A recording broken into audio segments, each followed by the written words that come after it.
Kamusta mga kanegosyo? Ako nga pala si Noel. May-ari ng isang online travel agency. Sa video na to, i-share ko yung 5 reasons kung bakit napakaganda magkaroon ng isang online travel business. Reason number 1, small capital. Sobrang liit lang ng kakailanganin mong capital sa ganitong klaseng business. Reason number 2, labor.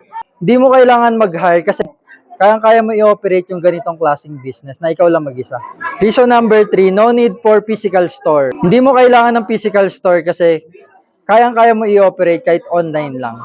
Reason number 4, manage your business anytime, anywhere. Pwede mong i-manage yung business mo remotely. Kahit nasan ka, kahit cellphone lang yung gamit mo. Reason number 5, you are the boss. Ikaw ang boss, hawak mo yung oras mo. Kontrolado mo din yung pwede mong kitain sa ganitong klaseng business.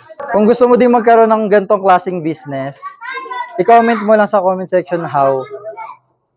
Or mag-PM ka lang sa akin para ma-share ko din sa iyo yung business opportunity. Kita kits!